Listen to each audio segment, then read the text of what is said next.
Vedant's Wellness Center, where food become your medicine. Call 905-944-664. Hi guys, welcome to I dream. నేను మీ Chanakya. And రీసెంట్గా మరి ఒక Hollywood movie అయితే దాని కాన్సెప్ట్ మెయిన్గా మూవీ ప్రమోషన్ గురించి అని కాదు, కానీ మెయిన్గా అందులో తీసుకున్న కాన్సెప్ట్ మాత్రం చాలా వింతగా ఉంది. ఎవరైనా కానీ మనకు ఇట్లా టచ్ చేయగానే అరే టచ్ చేసినట్టు సెన్స్ అనేది కూడా వస్తుంటుంది. కాకపోతే అలా సెన్స్ అనేది లేకుండా ఉంటే ఒక మనిషి ఎలా ఉంటుంది అని దాని గురించి కూడా మరి ఆ కాన్సెప్ట్ తీసుకొని సినిమా తీశారు. మరి ఒకవేళ ఇలాంటి జబ్బు ఎవరికైనా వస్తే మరి ఎలా ఉంటుంది, మరి దానికి యూజ్ చేసే డ్రగ్ పేరు నవకేన్ అనమాట. మరి ఈ మూవీ గురించి కాకపోయినా ఆ వ్యాధి గురించి ఎవరికైనా వస్తే అసలు ఎలా ఉంటుంది ఏంటి అనే దాని గురించి మనతో పాటు మాట్లాడడానికి ఇప్పుడు మనతో పాటు ఉన్నారు మరి సీనియర్ న్యూరో సర్జన్ మరి డాక్టర్ రంగనాథన్ గారు. మరి సార్తో మాట్లాడదాం. Hi sir. హలో. ఎవరికైనా కానీ టచ్ చేస్తే సెన్సిటివిటీ అనేది ఉంటుంది.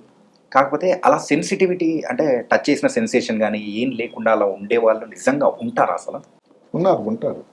ఇప్పుడు మీరు చెప్తున్నటువంటి ఏదైతే నోవకేన్ మూవీ, హాలీవుడ్ మూవీ, దాని ఇతివృత్తం దాని మీదే. ఆ రివ్యూ చదివాను, సినిమా నేను చూడలేదు, రివ్యూ చదివాను. నాకు కూడా చాలా ఇంట్రెస్టింగ్ అనిపించింది. తెలుగులో కానీ, బాలీవుడ్లో కానీ, టాలీవుడ్లో కానీ, కాలీవుడ్లో కానీ, ఎక్కడైనా కానీ ఏమిటంటే మనం వింటూ ఉన్నాము ఏదో బ్లడ్ క్యాన్సర్ వచ్చింది, బ్రెయిన్లో ట్యూమర్ వచ్చింది, ఈ మధ్యకాలంలో అక్కడక్కడ హార్ట్ అటాక్లు వచ్చాయని.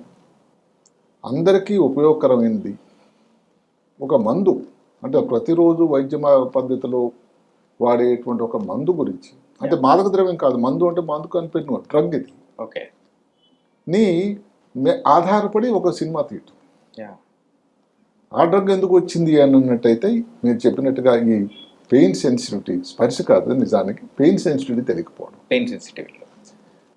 రెండు మాటలు ఈ నోవోకేన్ గురించి చెప్పుకుందాం. నోవోకేన్ అనేది 20వ శతాబ్దం మొదటి భాగంలో వచ్చింది వాడకంలోనికి.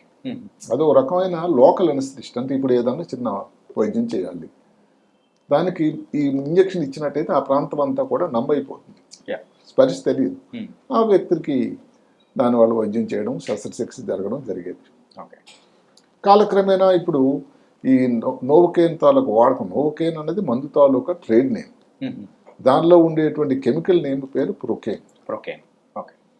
ఇప్పుడు మీరు మేము ఎంబీబీఎస్ చదువుకున్న రోజుల్లో ఒక పెన్సిలిన్ మందు వాడుతూ ఉండేవాళ్ళు, PP4 అని. ఓకే. వండర్ఫుల్ మందు అది. దాని పేరు ప్రొకేన్ పెన్సిలిన్ 4 lakhs అని. PP4 అంటే ఏంటి? ప్రొకేన్ అందులో ఉంది, పెన్సిలిన్ అనేది పెన్సిలిన్ ఒక one of the most wonderful antibiotic అని. కారణాంతరం వల్ల దానివల్ల వచ్చిన ఎలర్జీలు, తర్వాత ఈ మధ్యకాలంలో ఇంకా దాని వచ్చిన సెఫలోస్పోరిన్స్ ఇలాంటి మందులు రావడం వల్ల ఈ పెన్సిలిన్ తాలూకా వాడకం కనుమరుగైపోయింది. ఓకే. అంత గొప్ప మందులో కూడా ఒక ఇబ్బంది ఉండేది, చాలా నొప్పట. ఇది తీసుకుంటేనే సార్ ఇంజక్షన్ తీసుకుంటే పెన్సిలిన్. ఓకే. ఆ నొప్పి రాకుండా ఉండడానికి దానిలో ఈ ప్రొకేన్ కూడా సమ్మిళితం అయితే నొప్పి లేకుండా కంఫర్టబుల్గా పేషెంట్ తీసుకునేవాళ్ళు. అది PP4 అంటే. సో ఒరిజినల్గా దాని పేరు ప్రొకేన్, ట్రేడ్ నేమ్ పేరు నోవోకేన్, ఆ కంపెనీ పేరు. ఓకే. దీనిలో ఇప్పుడు ఏమిటి, ఇప్పుడు కూడా వాడుతున్నారు ఏది ప్రొకేన్ని, చాలా తక్కువ. ఎక్కడ? డెంటల్ ప్రొసీజర్స్లో. ఓకే.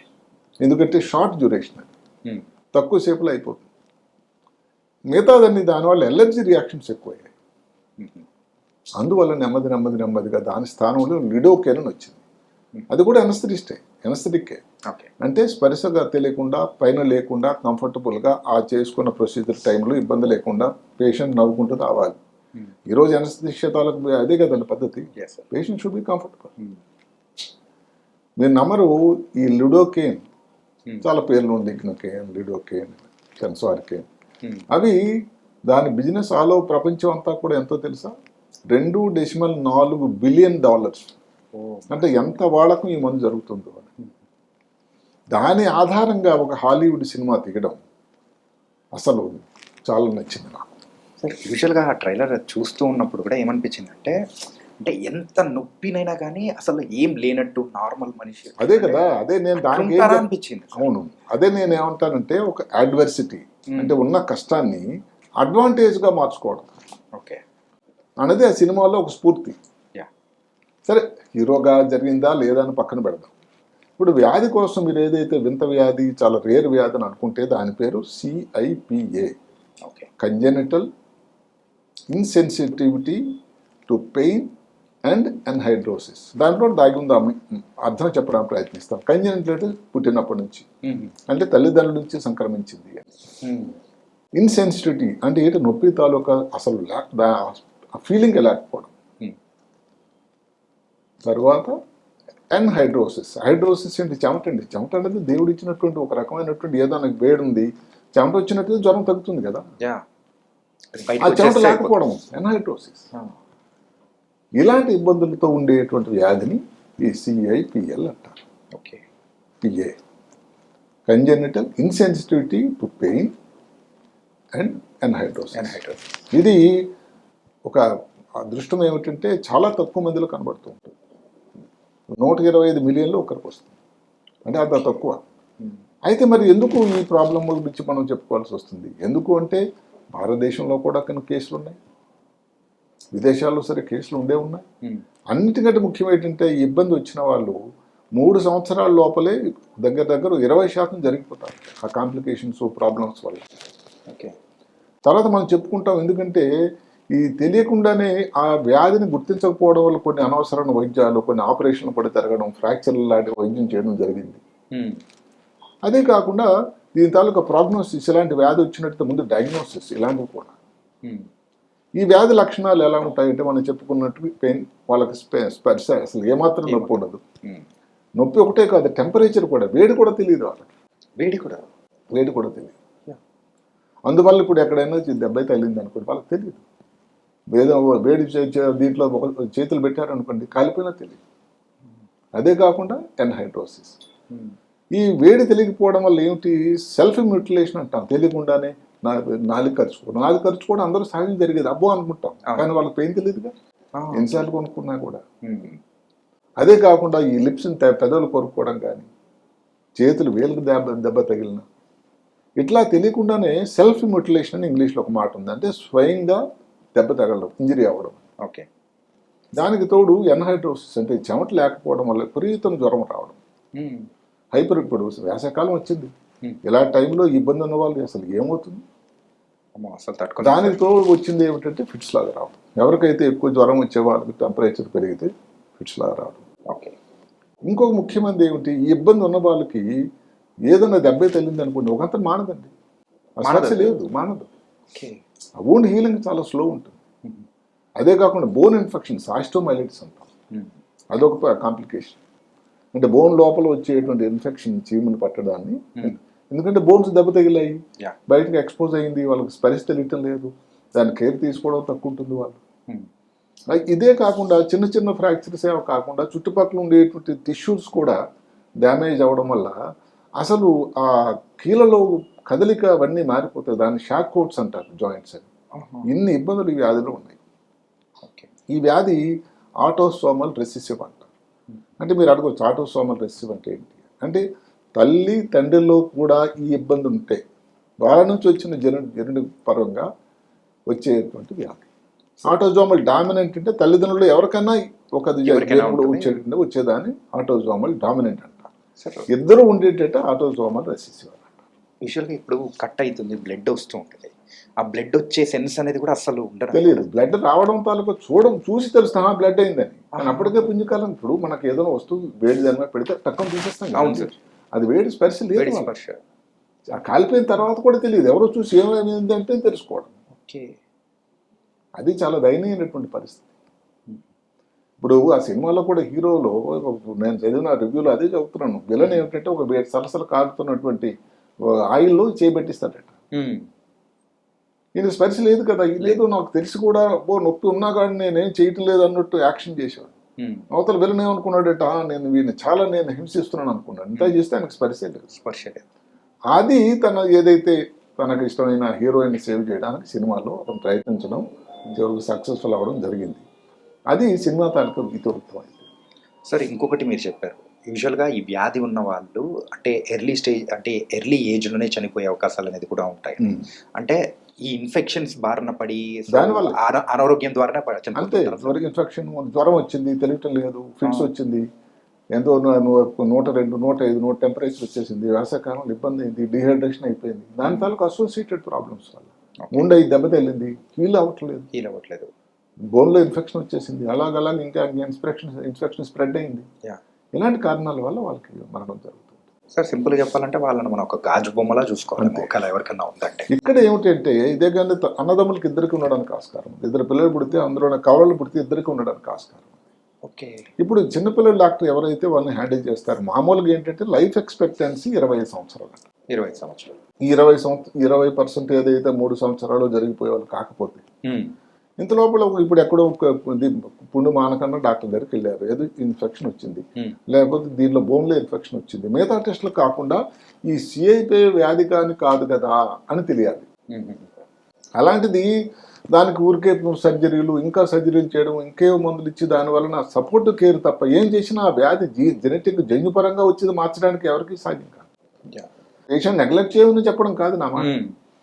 దానివల్ల ఏమిటంటే కన్జర్వేటివ్గా లేదండి దీనికి ఇంతకన్నా ఇలాంటి కష్టానికి దానికి ఈ మధ్యకాలంలో జెనెటిక్ కోడింగ్ అని లేకపోతే స్టెమ్ సెల్ థెరపీ అని కూడా ఒకటి వచ్చింది. ఓకే. దీన్ని ఎట్లా గుర్తిస్తాం? NTRK1 అంటే దాని పేరు ఎన్టీఆర్ నందమూరి తారక రామారావు కాదు, న్యూరోట్రాఫిక్ టైరోసైన్ కైనేస్ K1 ఎంజైమ్ తాలూకా డెఫిషియన్సీలో వచ్చింది అని ఈ మధ్యకాలంలో తేల్చారు. ఓకే. ఇది జెనెటిక్ గా ఇప్పుడు చాలా దాంట్లో లభ్యంగా ఉంది రిపోర్ట్. ఆ టెస్ట్ కానీ చేసినట్టుగా ఉన్నట్టయితే 100% ఇదే వ్యాధి. అంటే తల్లిదండ్రులకి కౌన్సిలింగ్ కోసం చాలా ఇంపార్టెంట్. ఎందుకంటే తల్లిదండ్రులకి ఇద్దరికి ఆ టెస్ట్ చేసి అందులో ఇది కానీ ఉంటే మరి ఇంకొక బిడ్డను కలిగేటట్టయితే వాళ్ళకి ప్రాబ్లం రావడానికి ఆస్కారం ఉంది. పాస్ ఆన్ అయిపోతుంటది కదా జెనెటిక్ ద్వారా. ఒకరికి వచ్చింది అన్నది వారి చేతుల్లో లేదు. అదే కాకుండా మామూలుగా మేనరికం కాన్సాంగునస్ మ్యారేజ్ అంటాం. మేనరికం ద్వారా వివాహం ఎవరికైతే జరుగుతుందో వాళ్ళలో ముఖ్యంగా ఇద్దరికి కానీ ఈ జన్యుపరంగా తేడా ఉంటే వచ్చేటువంటి వ్యాధి. దీనికి పరీక్షలు అనేది నిజానికి పరీక్షలు ఏం లేవు. జన్యుపరంగా పరీక్షలు ఒకటి కాకుండా ఆ వ్యాధి లక్షణాలు, ఆ పుండు ఉండే పద్ధతి, అసలు స్పరిశ తెలియకపోవడం చూడగానే తెలిసిపోతుంది. టెంపరేచర్ పెట్టినా కానీ ఇప్పుడు టెంపరేచర్ పెట్టడానికి టెస్ట్ ట్యూబ్లో వేడి నీళ్ళు పెట్టి మనం పరీక్ష చేస్తాం. ఆ టెస్ట్ వాళ్ళకి స్పరిశ తెలియదు. ఉండేటువంటి దెబ్బలు, నోరు నాలుగు చాలాసార్లు కొరుక్కోవడం, 10 కొరుక్కోవడం, వేలు ఎలాగైపోవడం, అలాగే కాకుండా కొన్ని దగ్గర చల్లటి ప్రదేశంలో కూడా ఉండాలి, కేవలం చల్లగా అయిపోయినా కూడా తెలియదు. ఇలాంటి ఇబ్బందులు ఉండడం వల్ల ఈ వ్యాధి తాలూకా ముఖ్యత అంత పైకి వచ్చింది. అంటే మాకు నేను చదువుకున్నప్పుడు ఒక డిక్టం ఉండేది, డిజీజ్ గురించి, ముఖ్యమైన డిజీజ్ గురించి ప్రతి డిజీజ్ నేర్చుకోవాలి, rare disease with a common presentation, common disease with rare presentation, ఏదన్నా కానీ ముఖ్యమే. అలాగే సిఐపి వ్యాధి ఏదో లక్షల కొలది లాగా ఏదో కోవిడ్ లాగా లేకపోయినా ఒక 125 మిలియన్లో ఒకరికి వచ్చినా కూడా భారతదేశంలో కూడా కొన్ని కేసులు అంటూ వచ్చాయి. ఆ మధ్యకాలంలో సౌత్ ఇండియా దక్షిణ భారతం నుంచే ఒక కేసు వచ్చిందని కూడా నమోదైంది. ఈ ఇబ్బంది అన్నది చిన్నపిల్లలు ఎక్కువ వస్తుంది. 25 సంవత్సరాల వరకు లైఫ్ ఎక్స్పెక్టెన్సీ వాళ్ళది 20% 3 సంవత్సరాలు కూడా జరిగిపోతారు. తల్లిదండ్రి కానీ కాన్సాంగునస్ ఏది మేనరికం కానీ వివాహం అయినట్టు వచ్చే అవకాశం అయితే ఉంది. దీనివలన చూడగానే పెద్ద ఖర్చులు, టెస్టులు ఖర్చులు కూడా అవసరం లేకుండా కూడా పరీక్ష చెప్పగలిగినటువంటి అవకాశం ఉంది. దీనికి సపోర్టివ్ కేరే క్యూరిటివ్. ఇప్పుడు ఏదో మిగతా వాటిలాగా ఆర్థోపెడిక్స్ మామూలు యాక్సిడెంట్ అయితే ఫ్రాక్చర్ వైద్యం చేసినట్టుగాను, ఇన్ఫెక్షన్ చేసినట్టుగా సింపుల్గా తగ్గదు. అందువల్ల దీని గురించి అందరికీ అవగాహన అవసరమని నా అభిప్రాయం. యూజువల్గా మన ఇండియాలో అయితే ఆ వ్యాధి ఎవరికుందో తెలుసుకునే లోపలే సో వాళ్ళ లైఫ్ ఎక్స్పెక్టెన్సీ అయిపోతుంది. వ్యాధి ఇప్పుడు రేర్ వ్యాధులు కూడా భారత ప్రభుత్వం కూడా ఏదైతే రేర్గా ఇలాంటి వ్యాధులు ఏవైతే ఉన్నాయో వాటి కోసం కొంత ఫండ్స్ కేటాయిస్తున్నారండి ఈ మధ్యన. ఒకప్పుడు కండరాల్లో వచ్చినటువంటి మస్కులర్ డిస్ట్రఫీ అని ఈ రోజు ఒక పేషెంట్ వచ్చారు నాకు, వాళ్ళకి మందులు లేవు. మందులు అంటే భారత ప్రభుత్వం ఇచ్చేవాళ్ళు కాదు, పేషెంట్ అసలు లక్షలాది ఖర్చు అవుతుంది ఒక ఇంజక్షన్కి. దానికి భారత ప్రభుత్వం ఏంటంటే కొంచెం రాయితీతో బయట అక్కడి నుంచి తెప్పించుకోవడానికి ఇలాంటి కొన్ని సౌకర్యాలు కల్పిస్తూ ఉన్నారు. ఆ విధంగా ఇప్పటికీ ఉన్న పరిస్థితి ఇది. ముందు ముందు ఏదైనా జన్యుపరంగా ఇప్పుడు ఏది జెనెటిక్ ఎడిటింగ్ అని ఒక మాట వచ్చింది. ఏదైతే stem cell therapy, genetic editing అని వాళ్ళకు ఏదో ఒక ఆశాకిరణం. ఈ పద్ధతుల ద్వారా ఇబ్బందిగా జన్యువులు కానీ మార్చేయగలిగితే వాళ్ళు కూడా నార్మల్ ఆరోగ్యవంతులు అవుతారు. ఇదేదో క్యాన్సర్ లాంటి వ్యాధి కాదు కదా, ఇప్పుడు ఏమి జరగటం లేదు అలాంటివి. కాబట్టి ఆశావంగా ఉండాలి.